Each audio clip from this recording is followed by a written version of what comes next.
say actually with that shot, if you feel nothing whatsoever, good chances if you take, it's better if you get some kind of symptoms, because then you know you got it. Because it's fighting your antibodies. Yeah. Okay, we are recording again, and we are at number 10 on the agenda for this afternoon, which are council reports. And I'm going to start with Councillor Boulanger today. Finally.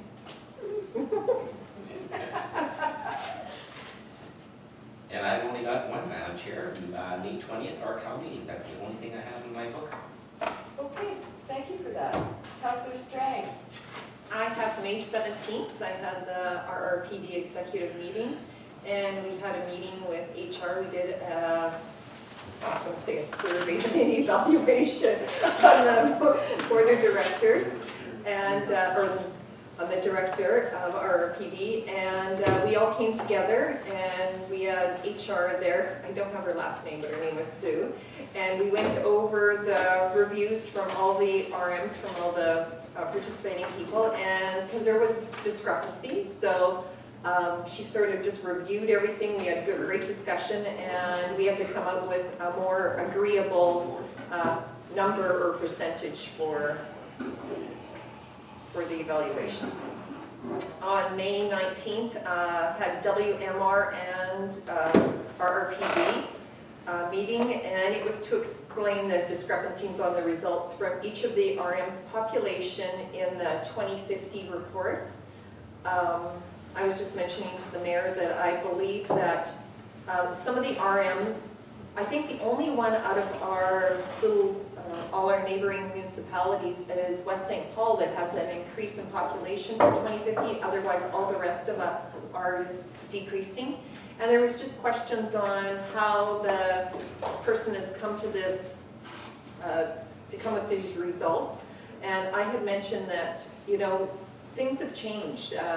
It was from 2016, and in 2020 when COVID hit, like look at now that we have, I don't know where people are getting their materials for building, but people are moving out of the city, people are not spending money on traveling, and our RMs are growing. So hopefully that they're wrong and that they'll retweak them up. They did tell to take results and to resend them in, and they will regather information and redo it. So that was, we had an hour meeting on that, and then from there we went into our RRPD meeting. There was only one application for the subdivision for St. Clements, which was approved. One of the other things I noticed on ours is the bylaw that I had mentioned before, the bylaw report for RRPD. It isn't in camera, so if we wanted to have something like that for our information, I think it's a great tool to see. May 20th, we had our committee of whole, and we had great reports from our economic development officer, rec manager, and public works manager. Lots of information that day. We probably could have kept on, probably could have stayed further. And then that evening, I had IMRA along with the mayor. Brenna was invited as a special guest. And we had lots of talk. It seemed like every RM had, our most common thing was we spoke about trails.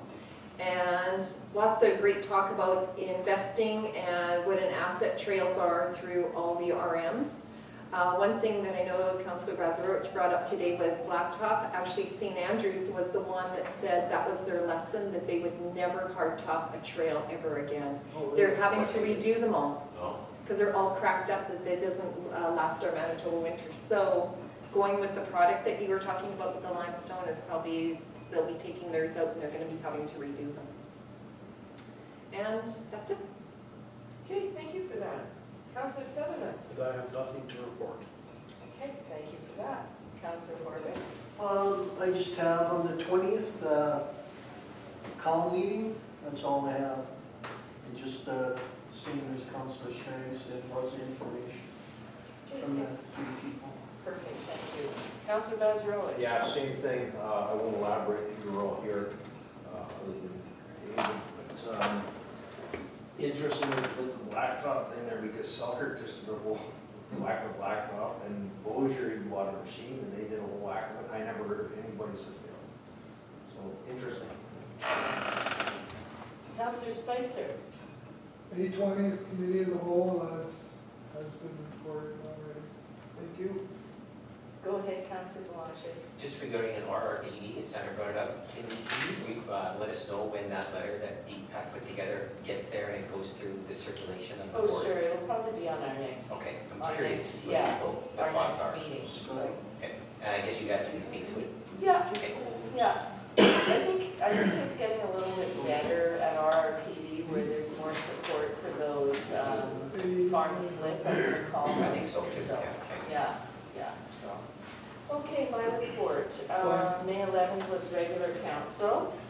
May 12th, I had an Interlake Tourism webinar, and that webinar was to give members more information on the Dripscape app. With COVID-19, there is not a lot of travel allowed, and people are wanting to move around and be outdoors. So they were saying we need to look at staycations wherever. So there are great finds in our own communities, and there's a lot to see and do, and rural is what they said. So there are a number of tours to go on, and I think DPAC was going to give us a bit of a clip one of these days on that Driftscape app. So maybe the next committee meeting we could look at that. But they said there's a number of tours to go on, and some that they noted were the RM of Armstrong tour. I guess the snake dens are there, and I'm not sure whatever else they have there. But they said that was one of the big ones if you wanted to go. There's another one, Interlake by motorcycle, 25 stops en route. So right through the Interlake. And the other one that we kind of thought was interesting is the Percy Mogi Cabin. He was someone who escaped from Stony Mountain, and he built this little cabin, and he lived in the woods for years and years and years. So Where in Italy? Yeah, yeah, it's neat. Up in Ericsdale. up in Ericsdale, yeah, actually. Shane and we went to there, didn't we? Actually, Close the Brenna door. said she was there too, and she thought it was really, Brenna, really who's that? cool. Brenna, our new rec director? Oh, yeah, she said she was gonna go, Yeah, so, and we're supposed to get a video of the whole presentation, but I haven't gotten it yet, so maybe we can just, it was less than an hour, so maybe we can take the time. But I don't know, I haven't downloaded the Driftscape app to my phone, because I think it'll blow up my phone if I do. So I'm not downloading it. And other than that, I've pretty much got the same as everybody else. The executive committee at RRPD and the WMR, and I think DPAC might speak a little bit more to those population projections in one of the in-camera items. The only other thing that I was going to mention in the IMRA meeting, it was suggested by Ian that that we could be there's supposed to be IMRA awards, and we had them a couple of years ago, and I think that was the year that Tim Edwards was recognized. But now they're not exactly sure how to do this, and Ian suggested that perhaps we can be recognizing some outstanding volunteers and COVID heroes. So if we have any names, he wanted them for the next meeting, which is not till September. And then a decision would be made, and they're still not sure whether it's going to be a virtual event or a kind of a banquet, a recognition, depending on COVID rules, I guess. So, and that's pretty much all I have. Mr. CAO, we have yours, and is there anything you want to fill us in on? Thank you, Madam Mayor. I'll read through it. Capital borrowing status review. The borrowing bylaws 8 and 9 to address funding infrastructures have been approved, and we're just waiting for updates on the borrowing, the amendments that were associated with those from the municipal board. This is amendments for the drainage and for the South St. Clements that are related to this, as to keep our line of borrowing authority to the appropriate amounts. Tenders, we will be going on for the water softening project tender that Manitoba Water Services Board is leading, and WSP is our contractor on the project.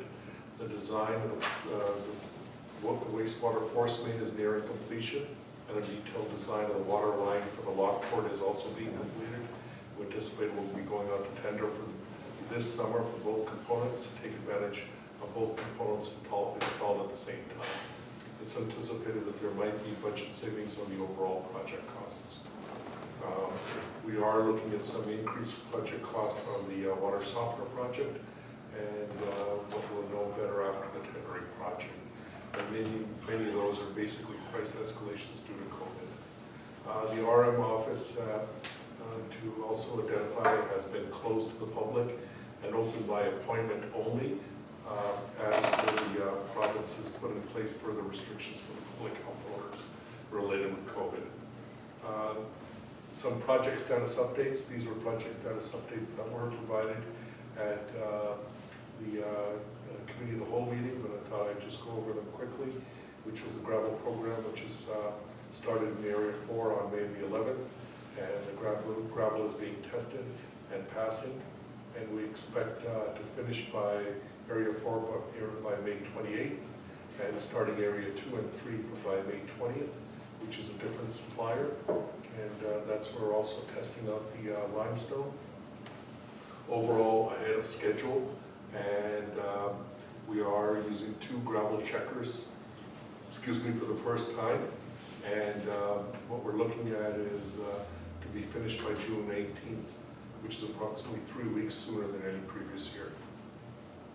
As to the water treatment plant upgrade, as mentioned, WSP has been working on the development permit, and then that could be going out to tender as early as June 4th is our intent. We have had discussions with the Water Services Board in regards to the budget and cost overruns, and costs may be increased due to cost escalation of raw materials related to COVID, such as woods, plastics, and once the actual cost of the tenders come in, we will look at options and bring those options forward to council. The schedule is to award in July with significant work completed before winter, and then continue through winter for the inside of the water treatment plant. The South St. Clements Sewer Force Main project. The project is ready to be tendered, and as noted above, that these projects are interrelated, and so we prefer to tender the south together with the wastewater and sewer force mains, as well as the overall timing of the priority of the project needs to be finalized. Once the project is completed, we can allow additional housing units to connect. The Guns Creek diversion, KGS and Scatliff are working on the final designs to go up for tender, and we should be putting that out. And the intent is that we will be on budget. St. Clements Quarry engagement master plan. We have had preliminary meeting with the local area leaders, and we have another meeting with Broken and Ojibwe Nation to complete, and then a summarized report from the consultant will be coming to council. Ludwig construction project. Project was awarded to Chabot by council on May 11, 2021. The road project is to be completed to meet the flood grant requirements. The bridge will likely be completed first, and along with this, we are doing hydro seeding as part of a different drainage, as part of our drainage works, and that's including Rebeck, Church Road, Boardwalk, Park Place, and north side of Rockhaven. Bridge works is coming under budget, so that's good news, although those savings are directly for DFA. The road works are 100% DFA reimbursed. General meetings that I've had the budget meetings with council that were finished, the financial plan hearing last month, or beginning of the month, meeting with the auditor and the exchange group to begin our audit process for this year and last year. Gull Lake Stakeholders Group, the Gull Lake Basin Management Group, as well as webinars with WMR, Scatliff Miller Murray on the various projects that we've been working with them on, Manitoba Water Services Board on the water treatment plant and the Lockport Sewer Force Mains, as well as Way to Go Consulting on the rate study for the Public Utilities Board, and meeting with Manitoba Infrastructure on development applications, and specifically one development application, RRPD on planning files, and the WMR on the Municipal Natural Asset Initiative that they're working on, the various general meetings with business operations and developers, and then the Grand Marais Recreation Center on permits for their construction project that's occurring right now. And that's my report, Madam Mayor. Any questions for our CEO on his report? I think a number of these items we talked about on Thursday, so I know Councillor Sutherland, you weren't able to be here, so if there is anything, I'm sure that you can always speak to Deepak later this week on any of these, so. Anything else? Okay, Heather, would you have anything you would like to share with us this afternoon? I can think of right now. Okay, thank you for that. So we have finished everything. We have our planning hearings not till 6 o'clock, so I would suggest that we move in camera and we can use some of our in-camera items before we have our supper break. So if I could have the resolution to move in camera, please. Resolved, council recess the regular meeting and go into in-camera to discuss legal and personnel issues. And further be it resolved that all matters discussed are to remain confidential as per section 83(1)(d) of the Municipal Act. Can I have a mover, please? Councillor Horbus, Councillor Bazarowicz seconds. Discussion. Hearing and seeing none, I'll call the question. All those in favor? Opposed? And that is carried. And Heather, if you could please stop the recording for now. Glenn, I'll have to skip out about 20 after 4, so if we're still in camera, you can take over. I'll be back. I should be back by 5:30, so Times are dinner time. no clue. 4:30 roughly. You guys want it at a different time? We're doing pretty good, eh? Chugging right along. Chugging.